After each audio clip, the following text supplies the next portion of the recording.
अगर मैं आपसे कहूँ कि 20 प्लस से ज़्यादा CAGR बेसिस पर ग्रोथ लाना पॉसिबल है, आई मीन कि 20 प्लस XIR ग्रोथ लाना पॉसिबल है इंडिया में, तो क्या आप मेरी बात मानोगे? आप प्रॉब्लम कहोगे कि ये टू रिस्की है, ये बहुत ही अनरियलिस्टिक है एंड ये सिर्फ लक पे डिपेंड करता है। बट मैं आपको थोड़ी सी रियलिटी बताता हूँ। अगर मैं मिड कैप 100 का लास्ट 20 ईयर्स का रिटर्न देखूँ तो लगभग 16 से 17% का है, एंड स्मॉल कैप का देखता हूँ तो लगभग वो 17-18% का है। इससे हमें क्या समझ में आ रहा है? इससे हमें ये समझ में आ रहा है कि मार्केट खुद अपॉर्चुनिटी देती है कि आप 20% के आसपास का रिटर्न बना सकते हो। बट मेन प्रॉब्लम क्या आती है कि हम लोग स्ट्रेटजी बहुत गलत यूज़ करते हैं। हम लोग ना बहुत ज़्यादा इमोशंस में बह के या बहुत ज़्यादा मिसमैनेजमेंट करते हैं, बहुत सारे रॉन्ग डिसीजन लेते हैं, जिस वजह से हमारी रिटर्न और कम होती है। हम लोग 11-12% रिटर्न बना पाते हैं। बट अगर आप सही तरीके से चीज़ें करते हो, अगर थोड़ा सा भी आप मार्केट में इंटरेस्टेड रहते हो, थोड़ा सा मार्केट स्टडी करते हो, तो आप ईजिली मार्केट में 15% रिटर्न, 14-15% रिटर्न तो बना सकते हो। तो आज की इस वीडियो में मैं आपको अपनी ही एक ऐसी एग्जैक्ट एग्रेसिव स्ट्रेटजी बताने वाला हूँ जो कि मैं पर्सनली फॉलो करता हूँ एंड जिसके थ्रू मैं अच्छे रिटर्न बना पा रहा हूँ।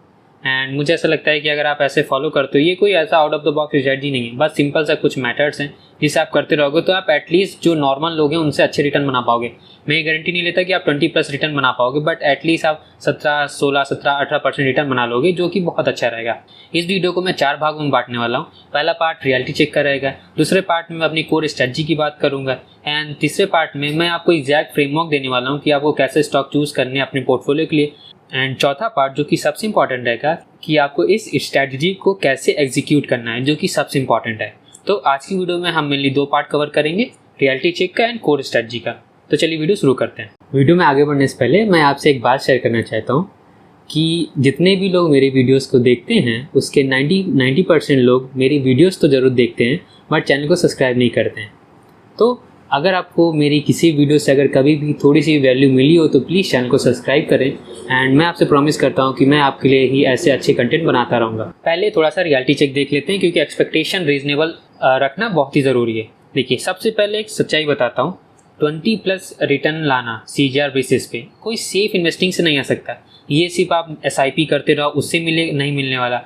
कोई भी स्टॉक बाय कर लो या कोई भी म्यूचुअल फंड बाय कर लो और उसे सिर्फ लंबे समय तक होल्ड करके बैठे रहो और उसमें SIP चलने दो तो आपके अच्छे खासे रिटर्न बन जाएंगे, ऐसा नहीं है। अगर आपको 20 प्लस रिटर्न लाना है तो ये काफ़ी ज़्यादा आपको मार्केट की स्टडी करनी पड़ेगी, मार्केट में अच्छा खासा टाइम देना पड़ेगा।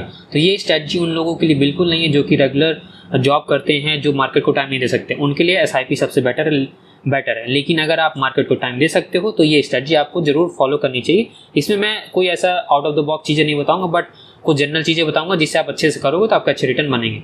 देखो, 20 प्लस रिटर्न बनाने के लिए हमें बहुत ही हाई कन्विक्शन एंड बहुत ही हाईली डिसिप्लिन स्ट्रैटेजी की ज़रूरत है। एंड डेटा हमें क्या बताता है कि 2014 से लेकर 2024 के बीच में मार्केट ने जितना भी रिटर्न दिया है वो उसके सिर्फ टॉप 20% स्टॉक से आया है। मानिए अगर मार्केट में 100 स्टॉक थे, मानिए निफ्टी 50 में पूरे 50 स्टॉक थे, लेकिन जब जो निफ्टी ने लास्ट 10 ईयर में लगभग 12-13% का रिटर्न दिया है, इसका मतलब ये नहीं कि उसके सारे स्टॉक ने 12-13% रिटर्न दिया है, ऐसा नहीं है।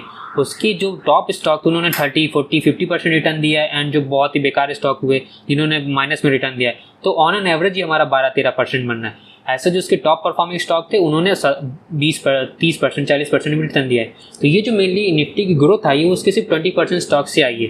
तो इससे हमें ये समझ में आता है कि अगर हम एवरेज स्टॉक चूज़ करेंगे, अगर हम एकदम नॉर्मल सी कंपनी चूज़ करेंगे तो हमारे रिटर्न भी नॉर्मल आएंगे। लेकिन अगर हमें 20 प्लस रिटर्न चाहिए, 20 प्लस CAGR बेसिस पर रिटर्न चाहिए, तो हमें टॉप परफॉर्मिंग स्टॉक पकड़ने होंगे जिससे हम अच्छे रिटर्न बना पाएंगे। तो ये था हमारा रियलिटी चेक वाला पार्ट। तो चलिए अब बात करते हैं सबसे इंपॉर्टेंट पार्ट की, जो कि है कोर स्ट्रेटजी कि आपको क्या स्ट्रेटजी फॉलो करनी है, हम क्या फॉलो करने वाले हैं। सबसे पहले small cap and mid cap पे हम सबसे ज़्यादा फोकस करने वाले हैं, एंड इसका रीज़न बताता हूँ। क्योंकि अगर मैं लास्ट 10 ईयर या 20 ईयर्स का ऑन एन एवरेज जो स्मॉल कैप उनका रिटर्न, उनकी एवरेज अर्निंग ग्रोथ देखता हूँ तो वो लगभग 18 से 22% रहती है। जो मिड कैप रहते हैं उनकी अर्निंग ग्रोथ लगभग 15 से 18% रहती है। लार्ज कैप जो कंपनीज होती है उनकी जो अर्निंग ग्रोथ होती है वो लगभग 10 से 12% होती है। एंड एक बात याद रखिएगा, जितनी ज़्यादा अर्निंग ग्रोथ होती है उतना ही ज़्यादा स्टॉक रिटर्न देता है, क्योंकि हमेशा जो स्टॉक होगा वो जो स्टॉक का प्राइस होगा, जो उसके रिटर्न होंगे, वो उसके फंडामेंटल और उसके अर्निंग ग्रोथ पे डिपेंड करेंगे। जितनी ज़्यादा अर्निंग होगी उतना ज़्यादा रिटर्न देगा। ऐसा क्लियर नहीं है कि हाँ इस साल अगर स्टॉक कंपनी की अर्निंग 30% है तो उसका स्टॉक भी 30% रिटर्न देगा, ऐसा नहीं। But on a longer time horizon हम ऐसा देख सकते हैं कि जैसे जैसे जितने लेवल पे अर्निंग ग्रोथ होती है उतने लेवल पे हमें स्टॉक का रिटर्न मिलता है। तो हमारे पोर्टफोलियो का जो एलोकेशन होने वाला है वो कुछ इस टाइप का रहेगा। हम स्मॉल कैप में 40% रखने वाले हैं, मिड कैप में 40% रखेंगे एंड रिमेनिंग जो 20% है उसे हम सेक्टरल बेट के लिए या मार्केट को टाइम करने के लिए यूज़ कर लेंगे। तो ये पोर्टफोलियो एलोकेशन याद रखिएगा, 40% small cap, 40% mid cap and remaining जो रहेगा वो हमारी स्ट्रेटजिक बेट के लिए रहेगा। तो दूसरा चीज़ हमें अब यहाँ पे क्या करना है, हमें यहाँ पे सेक्टोरल बेट भी करनी होगी, क्योंकि एक बात आप खुद ध्यान रखिएगा, हमेशा ऐसा नहीं हो कि सारे सेक्टर हर समय परफॉर्म करें। क्योंकि हमने क्या देखा, जैसे 2020 से लेकर 2022 के बीच में आईटी सेक्टर बहुत अच्छा परफॉर्म किया है। 2022 से 2024 के बीच में पीएसयूज, डिफेंस, रेलवे स्टॉक ने बहुत ज़्यादा रिटर्न दिया है। तो डेटा हमें क्लियरली बताता है, जो इन्वेस्टर होते हैं जो कि सेक्टर रोटेशन पे ध्यान देते हैं, जो कि अपने पोर्टफोलियो का कुछ परसेंट सेक्टरल बेट में भी रखते हैं, वो दुगना जल्दी पैसे अब उन बेट्स में बना पाते हैं। क्योंकि क्या होता है कि जब सेक्टरल बेट हम करते हैं, जिस सेक्टर में बहुत ज़्यादा ग्रोथ आने वाली है उसमें अगर आप बेट करते हो तो आपके रिटर्न जल्दी बनते हैं। तो अब आपको क्या करना है, आपको सिंपल सा ये आइडेंटिफाई करना है, ऐसे 2 से 3 आप सेक्टर आइडेंटिफाई करोगे जिनमें अभी अच्छी खासी ग्रोथ आने वाली है, जिनकी अर्निंग ग्रोथ बहुत विजुअल हो, जिनको गवर्नमेंट बहुत अच्छे लेवल पे पुश दे रही हो और उसमें इंस्टीट्यूशनल बहुत अच्छी बाइंग चल रही है, जिसमें हमारे जो DIIs हैं, FIIs बहुत अच्छे लेवल पे बाई कर रहे हैं। तो उससे ऐसे 3 सेक्टर को आपको फाइंड आउट करना है। ठीक है, आपने क्या किया, इन 3 सेक्टर को एनालाइज किया कि इनमें बहुत ज़्यादा ग्रोथ आने वाली, गवर्नमेंट पुश किस में कर रही है, अर्निंग विजिबिलिटी इसमें बहुत ज़्यादा हो एंड इंस्टीट्यूशनल जिसमें बहुत अच्छी बाइंग हो।